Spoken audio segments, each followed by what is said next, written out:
Hello, my noble band of outlaws, outlaw samurai coming at you live with a video. Well, today's video is going to be something just a tad bit different from the norm.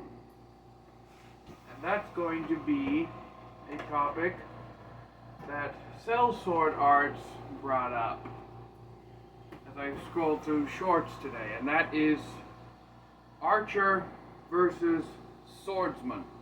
You could also say bowman versus swordsman as well. Now, this was brought up in the context of, can a swordsman dodge an arrow?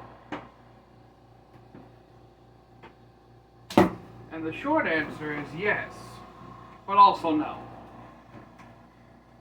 Now, I hear what you're saying, well, outlaw, how can it be yes and no? Well, there are caveats to this. It depends on the type of bow, the poundage of the bow, the skill level of the archer, and the skill level of the swordsman. Now, these are two complete noobs, first day ever holding a bow, first day ever shooting a bow, first day holding a sword, first day ever swinging a sword. The likelihood of the archer to actually hit the swordsman from any respectable distance is fairly low. Let's say 10% out of 100. But if it's an expert archer who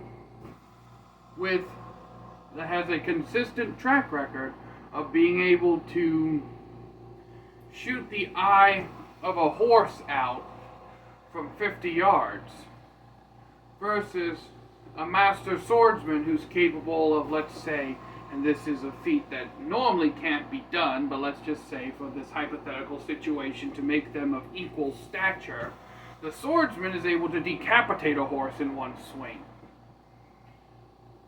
Would the swordsman be able to dodge the archer's arrows? And again, I say yes, but also no.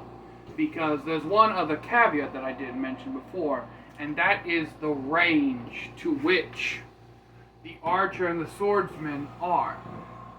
Now, if it's 50 or 100 yards, then yes, because arrows can, unlike bullets, arrows can be seen in mid-flight.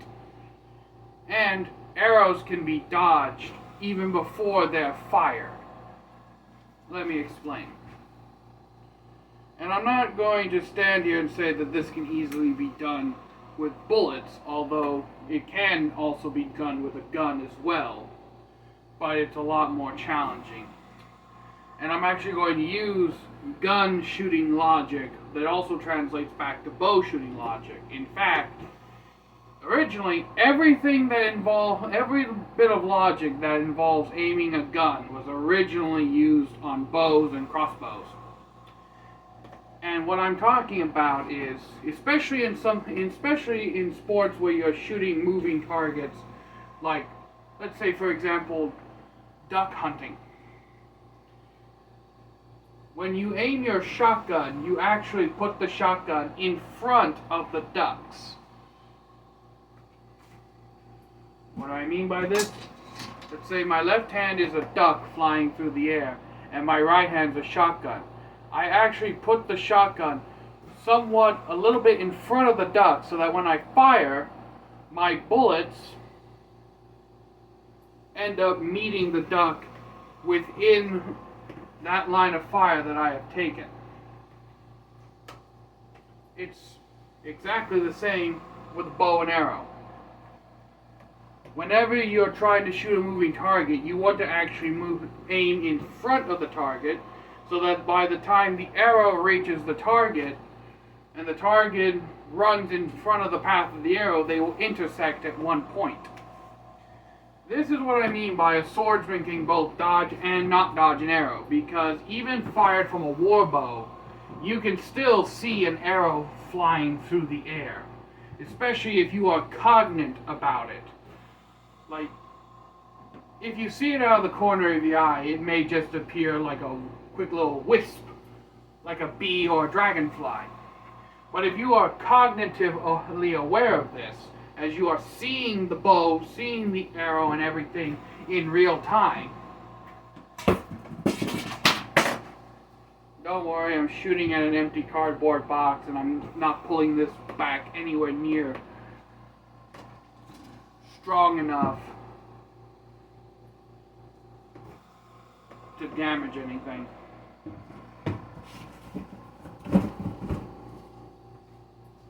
But, as I was saying,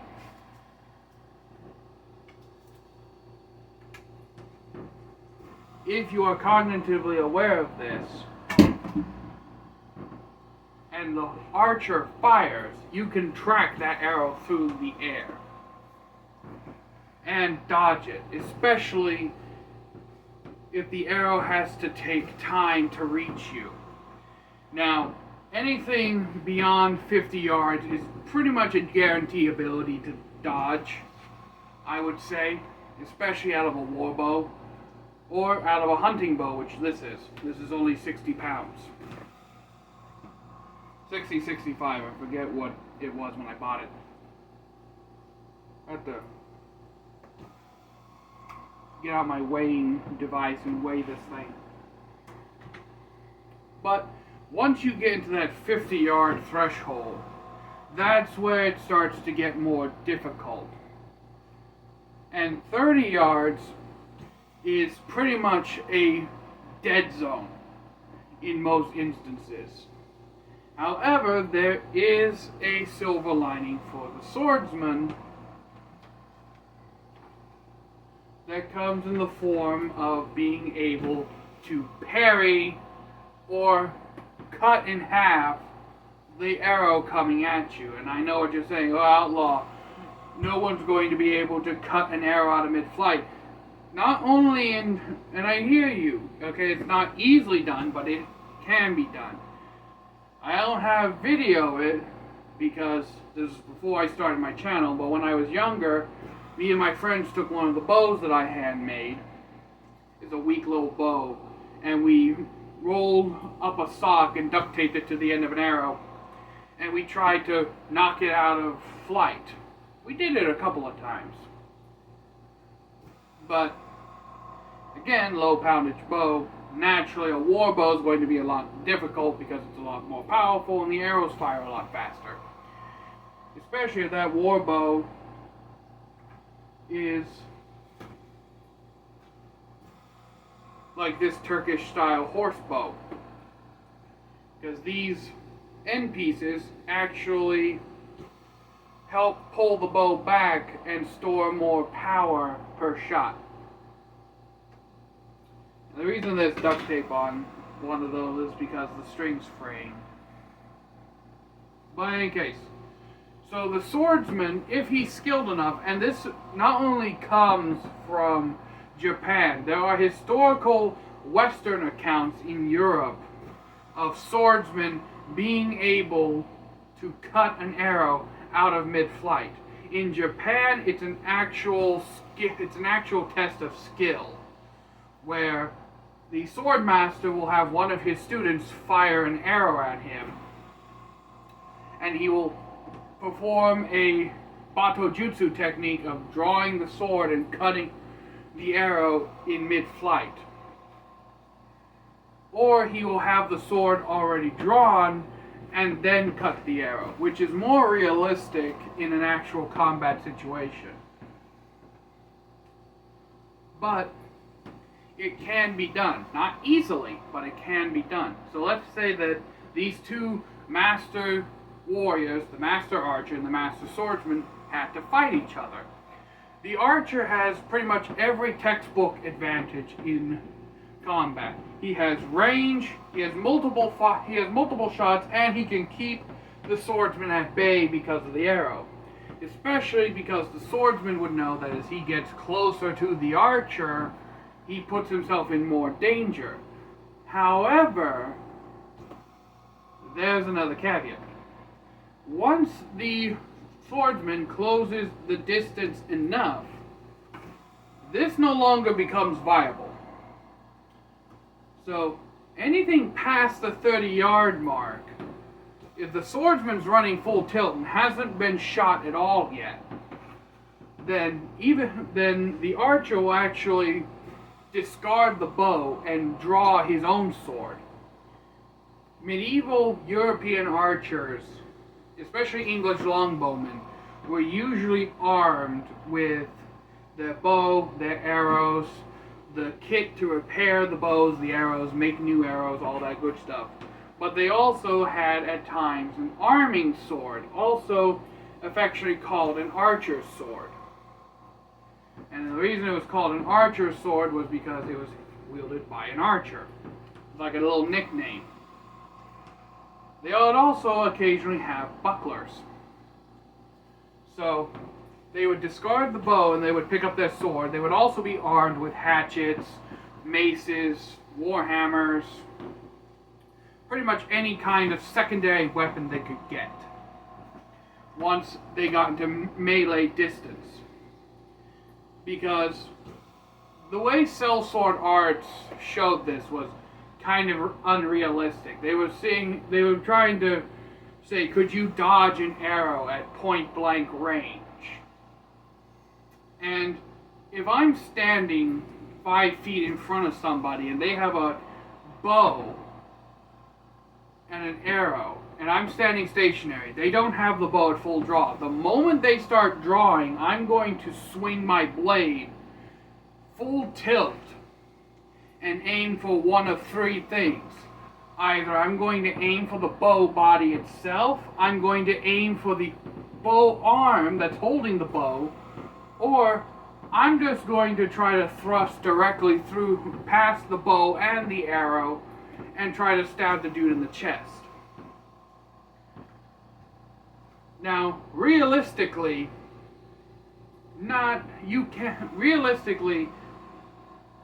unless you had like Olympic athletic levels of reaction time, I don't see it feasibly possible to dodge an arrow at full draw fired from a bow of any significant weight from a distance of less than 10 feet.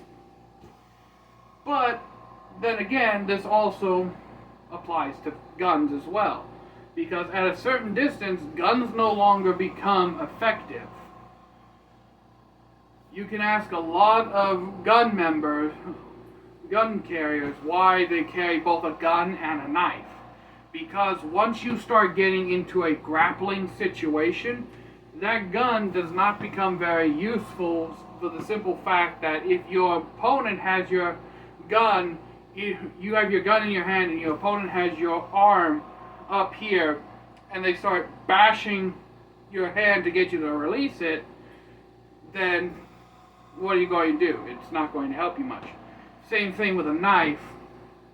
However, objectively speaking, in a grappling situation, a knife would actually be more fortuitous, because depending on how you have it gripped, whether it's ice pick grip or reverse grip or forward grip, if you can manage to get your hand free and you have the knife in your hand, you can do a quick slash anywhere on your opponent's body and they will immediately retreat.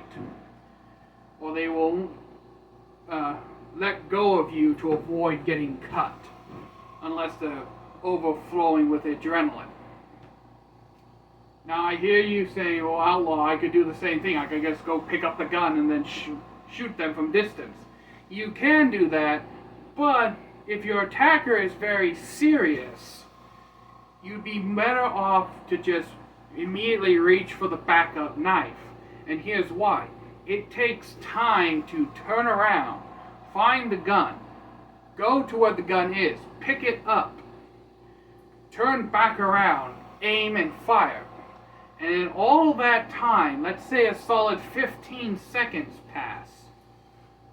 That's 15 seconds that your opponent has to regather themselves and then just charge at you and get back into a grapple and bind.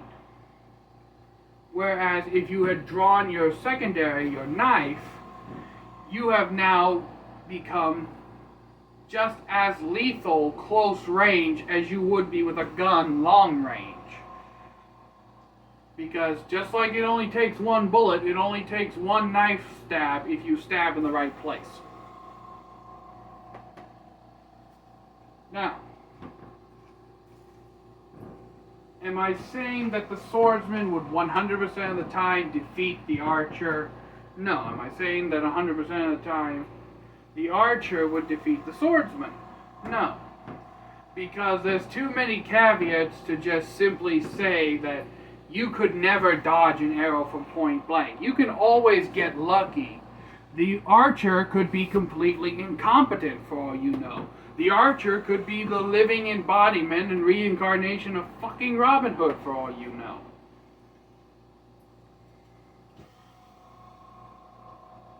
And for any of you out there who are going to comment that Outlaw does not know how to properly draw a Mediterranean, Persian/Asian style bow, thumb drop. I know how to do it, I just don't have the thumb ring to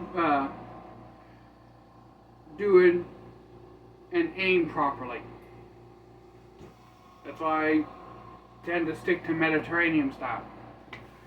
But in any case, it all comes down to the individual skill and the scenario that we have set up. If the archer is on top of a hill and the swordsman has to rush up the hill, the archer has the advantage of the steep hill slowing the swordsman down, and he can lob more arrows, which would raise his chance of defeating the swordsman significantly. If the swordsman actually has to run down to the archer, that again helps the archer because of the fact that the swordsman is now fighting gravity that will bring, instead of fighting gravity on the way up, he's fighting gravity to keep his foothold running down the hill. It's a lot easier to go up most hills than it is to go back down them. Trust me, I speak from experience. But if they're both on flat, level ground, even footing, then this actually levels the playing field, and it really just then comes down to who has more skill and more experience fighting another. If there's an archer who has fought many swordsmen in the past, let's say that this archer has fought in many wars, he has gone on many adventures where he has fought many swordsmen in the past, he knows how to defeat a swordsman with the bow and arrow. And if he has to discard them, then he'll know how to use his own backup weapons as effectively as he can. Let's say, and vice versa. Let's say there's a swordsman who's battled many battlefields, many adventures, and has fought many archers before, and he knows the deadly effective range of the average archer, and he knows how to dodge, deflect, and even cut arrows out of midair with relatively high effectiveness. Now there is one other caveat that I'd like to discuss, and that is probably something that will lead to the biggest advantage for either one of them, which is patience. Alright? Most competition archers don't practice this principle of patience. They'll come to full draw, wait for the little clicker thing to go off, and then pop. They'll fire off that arrow as fast as fucking Speedy Gonzales going after a wheel of cheddar. However, bow hunters, on the other hand, those who hunt with bow and arrow like I do, we have to practice patience and make every shot count. Because basically, every time I'm practicing my bow and every time I'm shooting my bow, I always have this thought go through my mind: I only have one arrow, I can't miss. And this can both negatively and positively affect you. Negatively, as it can put a lot of pressure on you to make the crucial shot when it counts. positively as it makes you more reserved to take your shot and forces your patience to grow. I'm sure all bow hunters out there can relate to when I say this, where the deer is perfectly broadside and then it decides to just turn almost 90 degrees on a dime, and then its ass is facing directly at you, and you're facing the dilemma of trying to put the arrow right behind the rib so it goes through the lungs, or you're tempted to take the Texas heart shot right through the anus. None of you can say you've never thought about doing that with a bow and arrow. It's every archer. I feel like every bow hunter in the world, when the deer's ass is facing directly at you, has been tempted to try to take the bloody Texas heart shot, which is where you shoot through the anus out through the front. But yeah. So, in this scenario, the swordsman does not have as much patience as the archer. So the swordsman is just running full tilt. Let's say that he's hopped up on adrenaline and rage. Maybe he's even like a berserker or something, where he's just running full tilt at you. And you are a patient archer, you're used to taking your time. You take your stance, you draw your arrow, and you fire. And boom, you end up either hitting the swordsman directly in the skull or the chest, basically bringing him down in one shot. But the opposite of that effect is that the swordsman is extremely patient, and instead of just immediately going up and charging you, he taunts you. He makes you think that you have to shoot him now or he's going to kill you the moment he gets up to you. So, adrenaline's rushing, your bow arm is shaky, your draw arm's shaky, your form's gone to hell because you didn't practice the patience. Oh, I saw something out the window. Those have just been the reflection of the light. I mean, I got a bow fully arrowed up, so if anything is out there, I'll just shoot it. But in any case. So with that in mind, yeah, it was just a reflection of the damn light. But in any case, with that in mind, what was I talking about? Oh yeah, impatient archer.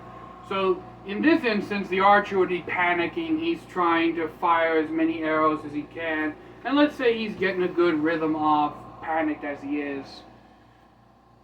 Because he's panicked, these arrows have the most erotic flight pattern ever, which actually could end up working in the swordsman's favor, because instead of having precise lines of fire, these things are just flying all over the place in no particular direction.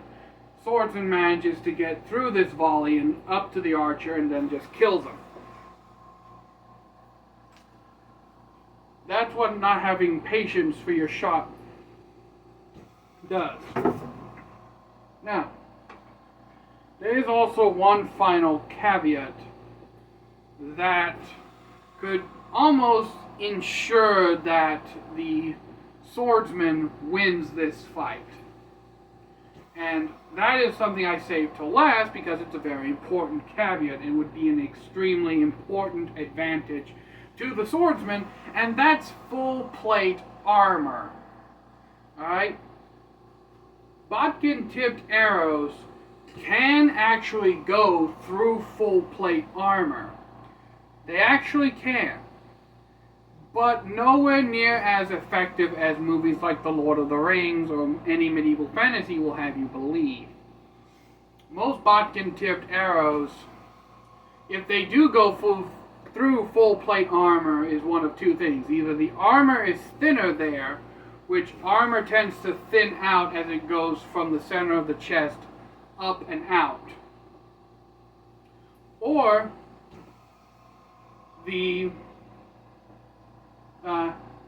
armor is not heat treated and tempered and is just mild steel, and the bodkin head is hardened steel, which will allow it to punch through easier. But it still needs to be relatively thin for the arrow to punch through to any degree. Not to mention the fact that under most full plate armor you will also find chainmail, gambeson, and an arming doublet. And you may be wondering, well, what's an arming doublet? It's a padded jacket that is what all the full plate armor is tied down and attached to. Now, if your opponent is just wearing chainmail and gambeson, then yeah, these are more than likely going to punch straight through and get to the vital organs quite easily. But with the combination of full plate chainmail, gambeson, and arming doublet, each layer simultaneously adding friction to the arrow, slowing it down to almost a crawl. In most instances, if it does pierce through full plate, it won't go past the skin because of how much friction all those layers of armor are putting on the arrow to try to stop it. Now, I mentioned the advantage that the swordsman has, and this is the advantage of that with the full plate armor, unless the arrow manages to get into a visor or in between the gaps, which would be under the armpits, inside the elbows, behind the knees, basically anywhere there's a joint on the body, there's a gap in the armor to correspond to that joint. And the arrow can actually get in. Now, if the archer is skilled enough to put an arrow through a knight's visor, or in this case a swordsman's visor, because we're not going with a knight. Knights are trained in full, these would be more like a man-at-arms situation. Knights are more jack-of-all-trades. Man-at-arms historically usually only focused on one particular type of weapon with backup weapons. In this case, archer, swordsman. So let's just say this swordsman's in complete full kit. He's a very well-off, they're both very well-off men-at-arms. And he manages to put an arrow through the visor of this helmet. Not much you can do about that. But let's say he doesn't, he fires an arrow, and the arrow just bounces and deflects. All these arrows just bounce and deflect off the armor as the armor is intended to do. Let's say he even gets lucky and he's able to just bat the arrow out of mid-flight using his arm. Because of the full plate armor, he has essentially gained the ability to nullify the arrows unless they hit in a very specific angle. Anyone who has tried to, and swordsmen can account to this as well, my boys in the sword community, anytime you've tried to hit a hard spherical object, like I know Scalagrims use the Zombie Go Boom heads. Zombie Go Boom has even done tests with their heads where they've come down and the blades actually deflect off of the circumference of the skull. Because of the radius and the circular nature of human skulls, these are very good at kind of like deflecting incoming blows unless they are at very steep, precise angles. So if these arrows are even off by a few degrees, the probability of them being completely deflected and nullified by the armor is extremely high. I know this has been a long video, but there's a lot to discuss in detail. So, tell me what you think down in the comments below, my noble band of outlaws.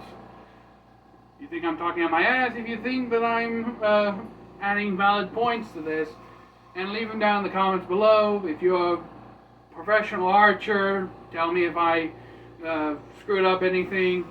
I may be a swordsman archer build